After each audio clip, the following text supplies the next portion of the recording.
Buenos días a todos. Buenos días. Buenos días, doctor. Buen día. Buenos días, doctor. Bueno, buenos días. Continuamos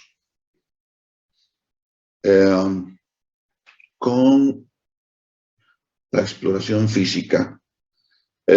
Insisto, ayer comentábamos que la exploración física, la valoración del paciente por parte nuestra es siempre muy dirigida para que de esa forma pues podamos obtener los datos más importantes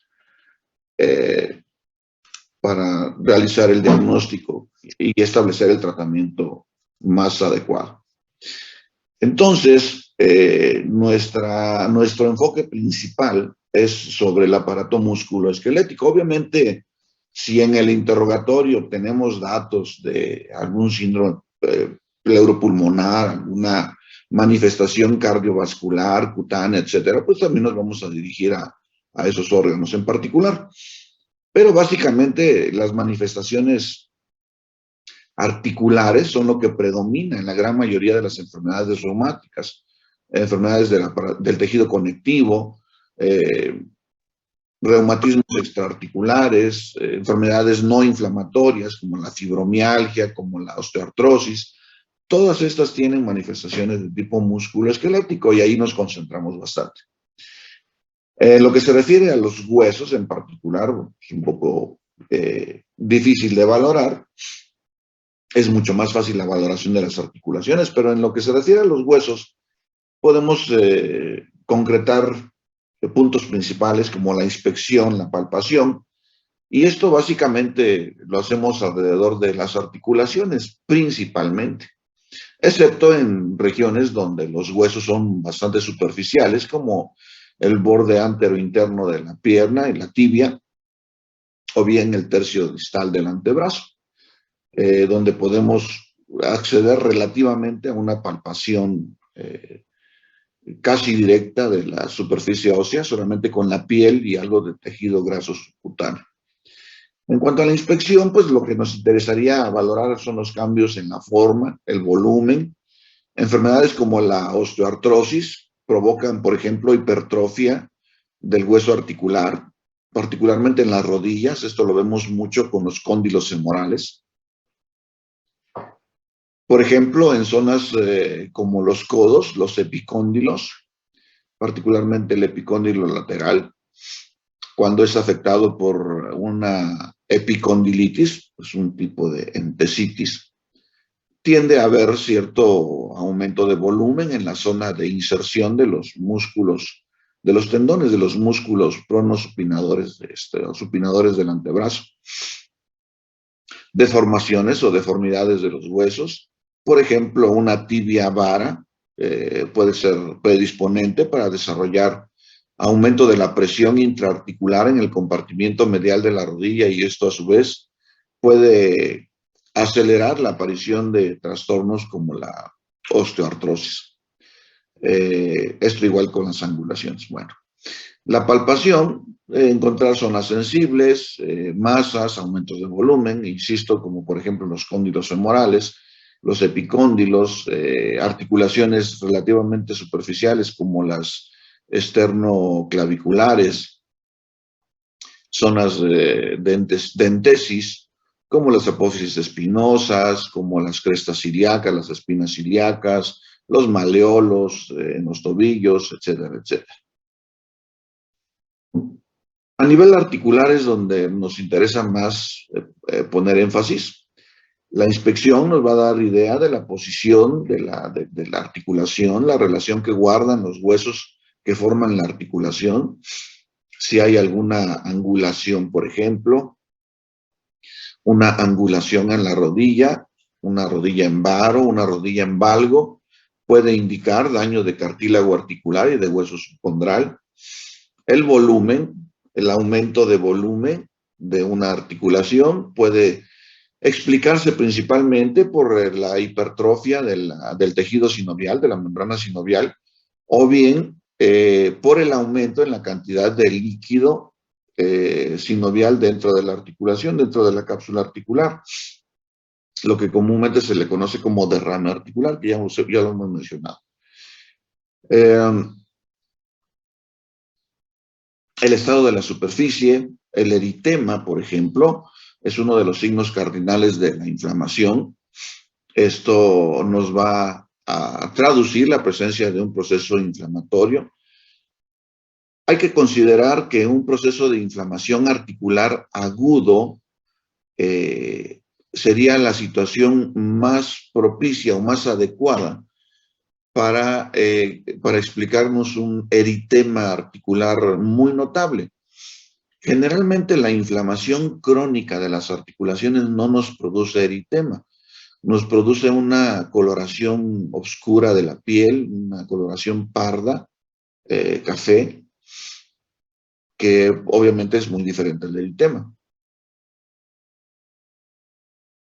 El eritema articular, particularmente lo observamos en dos tipos de procesos, en dos tipos de padecimientos. Uno, las artritis por depósito de cristales o enfermedades por depósito de cristales, como la gota o la pseudogota. Y la segunda situación muy importante, las infecciones intraarticulares, las artritis sépticas. Esta es una de las pocas urgencias en reumatología. Determinar o diagnosticar una artritis séptica puede evitar la destrucción total del cartílago articular en un periodo de 7 días. Y obviamente esto deja secuelas estructurales y funcionales muy severas. La otra urgencia en reumatología, por cierto, se considera la hemorragia pulmonar, o bien las manifestaciones hematológicas de enfermedades como el lupus, como la trombocitopenia. Pero básicamente lo que puede identificarse con relativa facilidad pues es hemorragia pulmonar, que es grave, y la artritis infecciosa o artritis séptica. Esas son las dos situaciones en donde es preciso y atender con urgencia al paciente. La palpación nos va a ayudar a determinar la consistencia de los tejidos en una articulación con aumento de volumen, un aumento de volumen de consistencia elástica, puede ser debido a la hipertrofia sinovial. Un aumento de volumen con una consistencia demasiado firme, una consistencia pétrea prácticamente, puede deberse a la hipertrofia ósea que se observa después del daño articular y la afección del hueso subcondral. La presencia de líquido puede también percibirse con la palpación. Si el líquido está a tensión, la consistencia de la articulación va a ser firme, elástica, como caucho. O bien, si el líquido está en cantidades importantes, pero no a tensión, puede aplicarse ciertas maniobras para la detección del derrame articular o del exceso de líquido articular. Por ejemplo, en las rodillas recurrimos a dos maniobras, el signo de la onda y el signo del peloteo o del témpano de hielo, que es lo mismo. En el caso del signo de la onda, lo que hacemos es sujetar la rodilla con ambas manos del explorador, presionando una cara, generalmente la cara interna, por abajo del borde interno de la rótula, presionando esa zona, desplazamos el líquido hacia la cara lateral de la rodilla. Inmediatamente después realizamos presión en la cara lateral de la rodilla, por debajo del borde lateral de la rótula, y esto desplazará el líquido hacia la cara interna. Y esto lo podemos observar precisamente con el abultamiento de esa cara interna de la rodilla. Eso es lo que llamamos el signo de la onda. Signo de la onda positivo es indicativo de derrame articular. El signo del peloteo o del témpano de hielo consiste en sujetar las caras lateral e interna de la rodilla entre los dedos quinto, cuarto y tercero de las dos manos para la cara, por ejemplo, lateral, si estamos hablando de la rodilla derecha, y el dedo pulgar apoyando sobre la cara interna de la rodilla derecha y dejando los dedos pulgares para presionar la rótula. Si la rótula se desplaza hacia arriba y hacia abajo y percibimos el choque de la rótula con los cóndilos femorales, al hacer esta maniobra, eso se considera como el signo del témpano de hielo positivo o signo de peloteo positivo, y esto es indicativo de derrame articular en la rodilla. En otras articulaciones se valora de una forma muy similar, pero básicamente con la palpación solamente. No hay tantas maniobras como para percibir o determinar la presencia de un derrame como en la rodilla, que es lo más fácil y lo más clásico. Y finalmente, cuando revisamos articulaciones, realizamos maniobras especiales. Ya hemos mencionado, por ejemplo, la presencia de arcos de movimiento normales o arcos de movimiento dolorosos o arcos de movimiento restringidos. Para esto debemos conocer precisamente qué tipo de movimiento realiza una articulación y cuál es su rango de movimiento normal. Esto generalmente lo revisan ustedes en su clase de traumatología ortopedia o músculo esquelético, como se llama actualmente. Por eso no lo revisamos en detenimiento. Pero sí podemos decir, por ejemplo, que articulaciones como la rodilla, las articulaciones metacarpofalángicas, interfalángicas proximales en las manos y las interfalángicas distales tienen movimientos relativamente sencillos, extensión y flexión. Articulaciones inestables como el hombro y como la coxofemoral tienen movimientos bastante complejos. Tenemos movimientos de extensión, movimientos de flexión, movimientos de rotación interna, movimientos de rotación externa y movimientos de circunducción. Lo mismo sucede con la articulación subastragalina o astragalocalcáneo. Estos movimientos, pues obviamente los debemos conocer, su rango normal, cuánto se flexiona una rodilla, cuánto se flexiona un codo, por ejemplo, cuánto rota internamente el hombro o la coxofemoral, cuánto rota externamente el hombro o la coxofemoral, etcétera, etcétera. Para de esa manera saber si hay alguna restricción del arco de movimiento. Lo más sencillo es encontrar un arco de movimiento doloroso, con la movilización pasiva, por ejemplo. Movilización activa y movilización pasiva se refiere a la realización de los movimientos articulares por el propio paciente, eso es movilización activa, contra la gravedad y algún grado de resistencia, y la movilización pasiva es la movilización o la realización de los arcos de movimiento por parte del explorador. Esta segunda maniobra, la movilización pasiva, realmente es la que nos puede dar los datos importantes para pensar en un proceso inflamatorio articular. Un paciente puede quejarse de una movilización activa muy dolorosa, probablemente por algún tipo de afección muscular, afección tendinosa, afección periarticular o afección articular. Es muy común, por ejemplo, que los pacientes con síndrome de fibromialgia, que generalmente no cursan con inflamación, se quejen o manifiesten arcos de movimiento dolorosos y la movilización activa dolorosa. Sin embargo, cuando nosotros hacemos que el paciente descanse, por ejemplo, acostado, y realizamos los movimientos de la articulación que el paciente se queja que le duele, y los realizamos en esa posición de acostado, generalmente el arco de movimiento con el movimiento pasivo ya no es doloroso. ¿Por qué? Porque el paciente ya no hace esfuerzo muscular, ya no pone a trabajar sus tendones o tejidos periarticulares y el dolor es mínimo o no lo percibe el paciente. Sin embargo, un paciente que se queja de dolor con el movimiento, dolor con la movilización activa, y a la hora de que nosotros ponemos en reposo a este paciente, lo acostamos y realizamos el movimiento de esa articulación en particular y sigue siendo dolorosa y a lo mejor hasta restringido el movimiento, eso nos habla definitivamente de un proceso intraarticular y generalmente puede ser de tipo inflamatorio.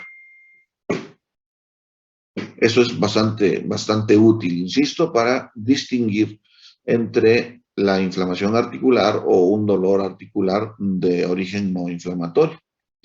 La estabilidad en articulaciones grandes nos ayuda a determinar las lesiones de tejidos periarticulares, como por ejemplo las lesiones ligamentarias de las rodillas, lesiones de los ligamentos colaterales, lesiones de los ligamentos cruzados,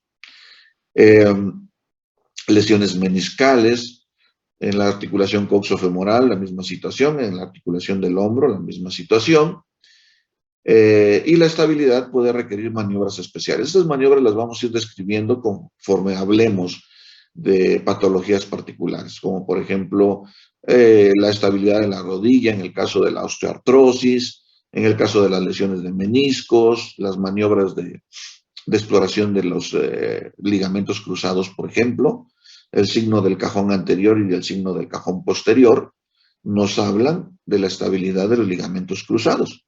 El signo del cajón posterior nos habla de la estabilidad del ligamento cruzado posterior y el signo del cajón anterior nos habla de la estabilidad de los ligamentos cruzados anteriores.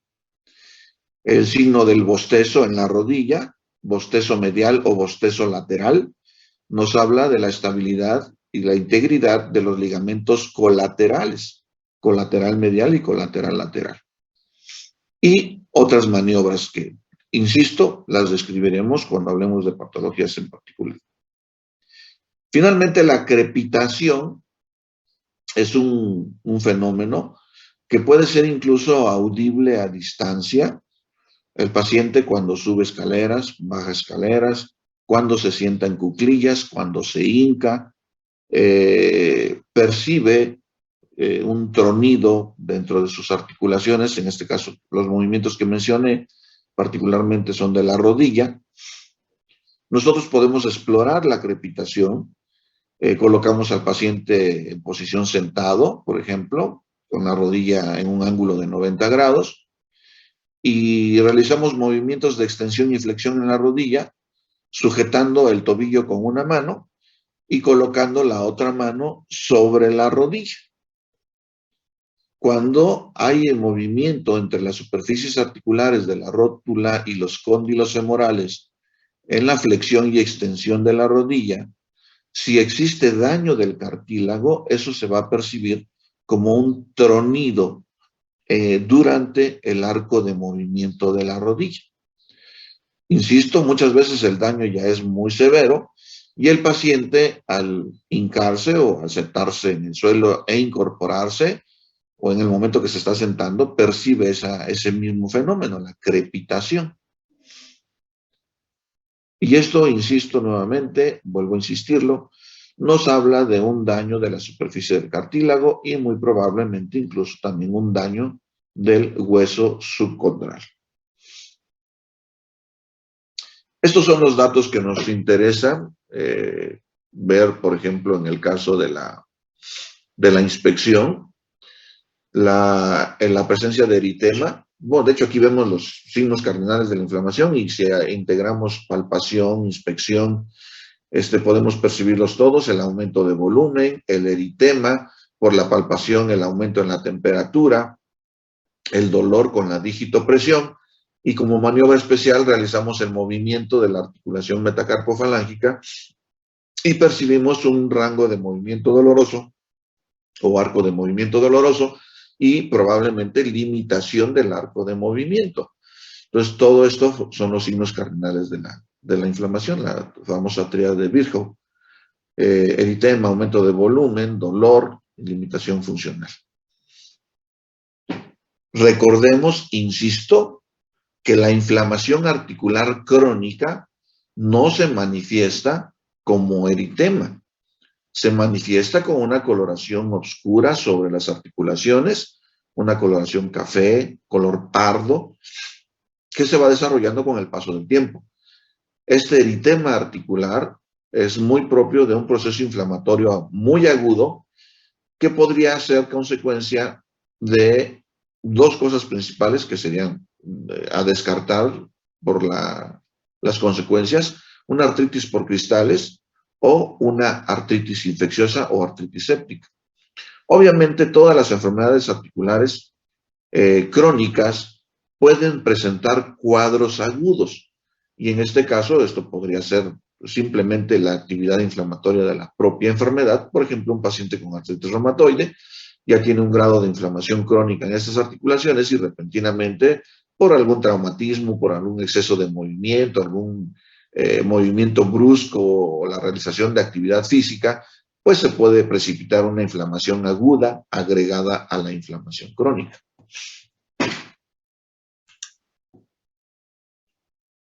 Aquí tenemos los arcos de movimiento dentro de la exploración física. Este instrumento que vemos aquí se llama goniómetro, gonos, ángulo, metrón, medida, y estamos valorando los arcos de movimiento de la articulación coxofemoral.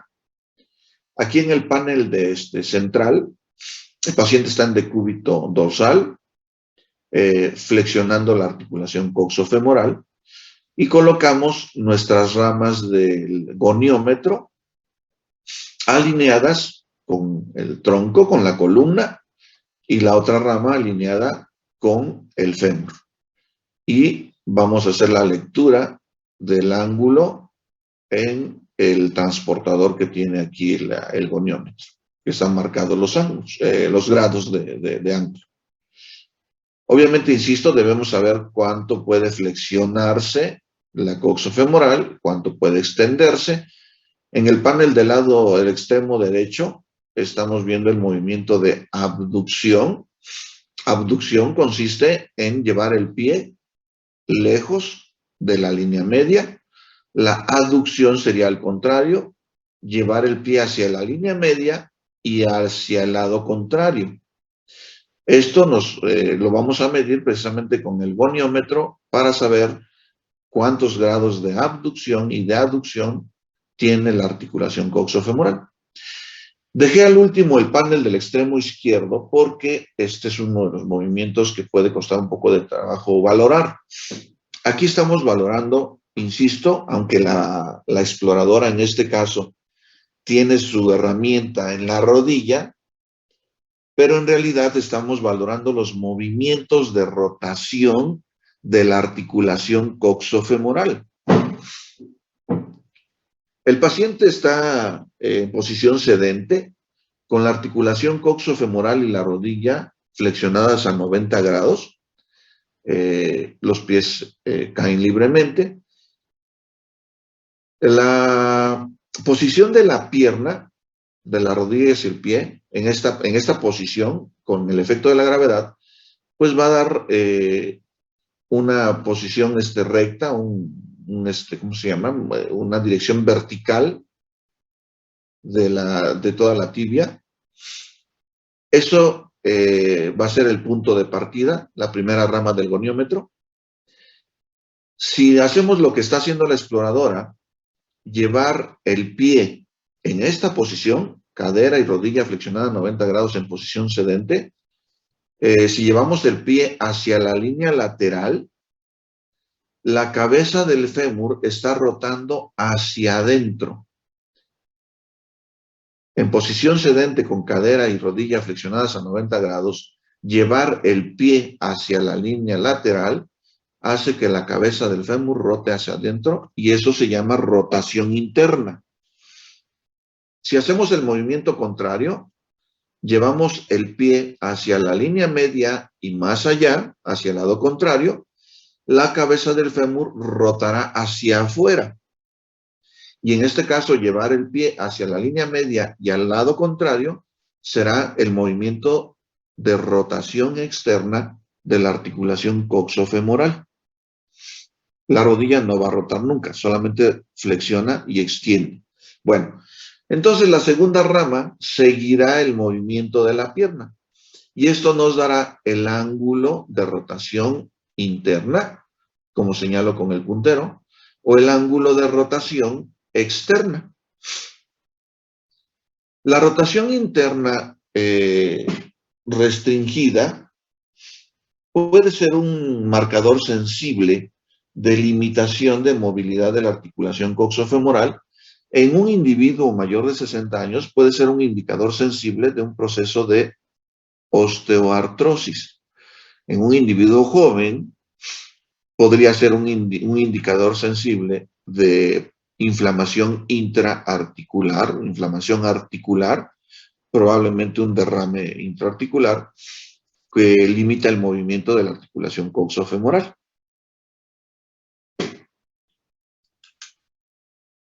Aquí exploramos los movimientos del hombro. En el panel central, movimiento de extensión, flexión, perdón, y en la forma inversa, extensión. En esta posición, pues sería prácticamente la flexión. Aquí estamos viendo también, perdón, estos son movimientos de abducción y flexión. Y en el panel del lado del extremo derecho, la misma situación, movimientos de flexión, extensión y abducción y aducción. Y el panel de la extrema derecha también son los movimientos de rotación del hombro.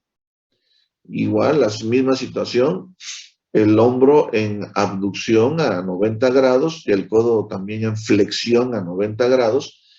Y realizamos la movilización de la mano hacia adelante o hacia atrás. Si hacemos movilización de la mano hacia adelante, la cabeza del húmero rotará hacia adentro, y si la mano la llevamos hacia atrás, la cabeza del húmero rotará hacia afuera. Rotación externa, mano hacia atrás, rotación externa, mano hacia adelante, rotación interna. Hay varias posiciones en las que podemos explorar la rotación tanto de la coxofemoral como de los hombros. Esta es una de ellas. Muchas veces, pues para no perder tiempo, integramos todo en maniobras más complejas, como aquí estamos haciendo una inspección, una palpación y maniobras especiales como la movilización pasiva, todo al mismo tiempo. Estamos observando el estado de superficie de las articulaciones metacarpofalángicas, interfalángicas proximales, interfalángicas distales. La palpación nos dirá si hay hipertrofia sinovial o sinovitis o incluso la presencia de líquido articular. Lo que vamos a buscar con esta palpación, en este caso es una palpación bidigital, con dos dedos, a dos dedos. Palpamos las caras laterales de la articulación y luego palpamos la cara anterior y posterior, haciendo presión y buscando la línea articular, la interfase entre la falange, entre la primera y la segunda falange. Si somos capaces de percibir esa línea articular con la palpación de una articulación interfalángica, pues lo más seguro es que no haya ninguna alteración del tejido sinovial. Tampoco aumenta la cantidad de líquido. Pero si no somos capaces de percibir la línea articular, y además en donde debería estar la línea articular hay una consistencia firme o blanda, elástica, pues eso probablemente nos indique que haya algún grado de sinovitis o algún grado de derrame articular. Hacemos los movimientos de las articulaciones metacarpofalángicas, interfalángicas, proximales, distales, para valorar la presencia de inflamación también.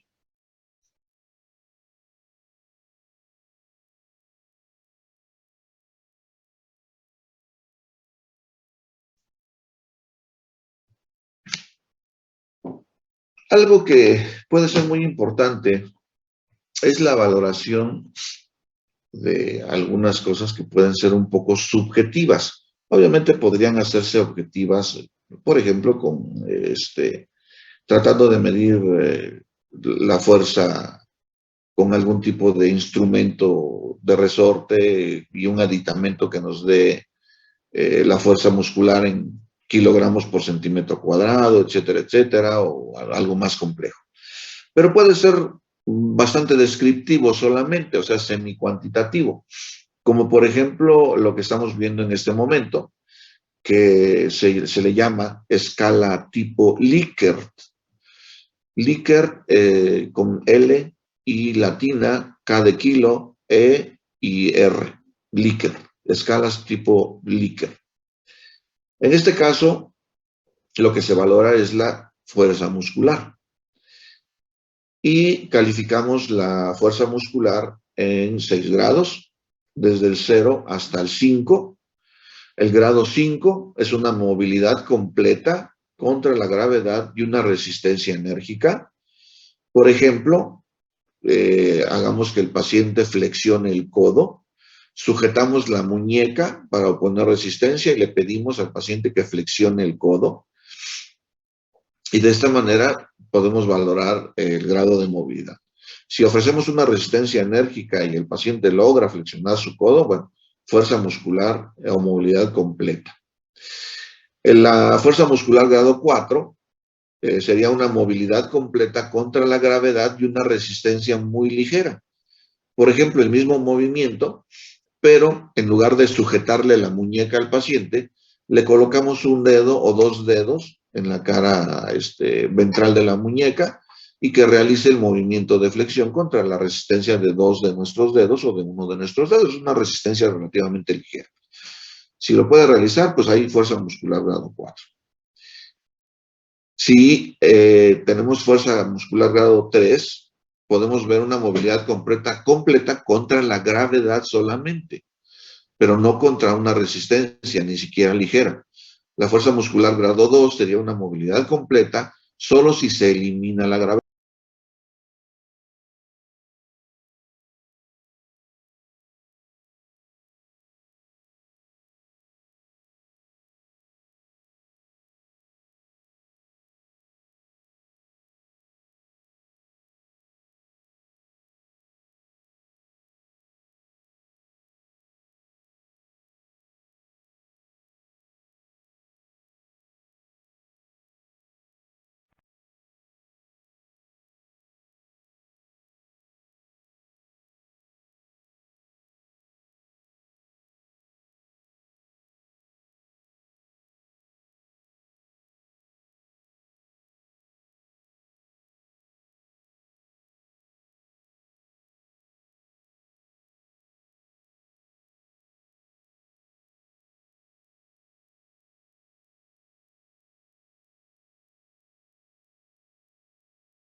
Bueno, vamos a terminar. Lo último es la movilidad bueno, estamos hablando de movilidad completa, solamente se elimina la gravedad. Por ejemplo, se acuesta al paciente y el paciente hace movimientos con la coxofemoral, por ejemplo, de abducción, aducción. Si está recostado el paciente, puede tratar de flexionar la rodilla, extenderla, aunque ahí sí va a haber un poco de efecto de la gravedad, o puede realizar ese movimiento si se acuesta de lado, flexiona y extiende la rodilla y se elimina la gravedad. La movilidad grado 1 o fuerza muscular grado 1, solamente vemos la contracción del músculo, pero no hay movimiento. El paciente no puede realizar el movimiento, pero sí lo intenta y podemos observar una contracción del músculo. Y una fuerza muscular grado 0, no hay movilidad ni contracción muscular. El paciente definitivamente no puede realizar ni la contracción de la fibra muscular. El grado 5 significa una movilidad normal, el grado 4 de fuerza muscular es una fuerza muscular buena, grado 3 mediana, grado 2 pobre, grado 1 mala y grado 0 movilidad o fuerza muscular nula. Esto particularmente puede ser útil cuando valoramos los músculos, a la función muscular, en pacientes con miositis. Esta sería la movilidad contra una resistencia relativamente enérgica y contra la gravedad. En este caso, la abducción de la coxofemoral. En este otro caso, y la misma situación, movimientos de abducción del hombro del lado izquierdo. En el lado derecho, palpamos el músculo para ver qué tanta contracción del músculo o de las fibras musculares hay cuando el paciente realiza los movimientos de flexión del codo. Esto lo dejaremos para nuestra próxima clase. Les repito algo que les comenté el día de ayer. Hoy tengo que salir de la ciudad. El día de mañana tengo compromisos durante todo el día. Y con toda la pena del mundo no puedo estar en contacto con ustedes, pero a partir del lunes estaré en contacto con ustedes nuevamente. Como todavía estaré fuera de la ciudad, sería por este mismo medio. En el dado caso que yo pudiera regresar, pues sería ya presencial y yo le avisaría a los jefes de grupo, pero si no, les voy a agradecer que siga siendo por vía virtual. Yo también eso les confirmaré durante el fin de semana a los jefes de grupo. No sé si tienen alguna pregunta en este momento. Yo, doctor, tengo una duda. ¿Sí? Por ejemplo, donde mencionaba la restricción del movimiento cuando era pasivo, ¿la restricción del movimiento se da porque el mismo paciente lo restringe al sentir el dolor o hasta ahí nomás da la articulación por la inflamación? Si es restricción de la movilidad pasiva, generalmente es por inflamación articular. Es muy raro que un paciente perciba un dolor intenso que limite el movimiento durante la movilización pasiva. Incluso aunque fuera un tendón, por ejemplo, que estuviera inflamado, la movilización pasiva no sería tan dolorosa para él como la movilización activa. Y lo único que puede restringir el movimiento de forma importante y significativa durante la movilización pasiva es la inflamación articular o la presencia de derrames articulares, líquido sinovial a tensión dentro de la cápsula articular. Eso sería lo que podría limitar la movilidad del movimiento pasivo. El movimiento activo, pues, puede estar influido por muchas cosas y el mismo paciente voluntariamente, aunque no tenga dolor, podría limitarlo. O sea, eso podemos verlo en pacientes que tienen algunos trastornos emocionales, donde pues a veces buscan llamar la atención o buscan algún beneficio secundario de presentar un cuadro doloroso, a veces cuestiones laborales, sociales, familiares, etc. Pero sería con la movilización pasiva. Si hay limitación del movimiento, generalmente es por inflamación articular. ¿Alguna pregunta más? Doctor, gracias. A ustedes. Si no hay más preguntas, entonces estamos en contacto de nuevo hasta el lunes, por favor. Les agradezco mucho su atención. Gracias, doctor. Gracias, doctor. Gracias, doctor. Gracias, hasta luego.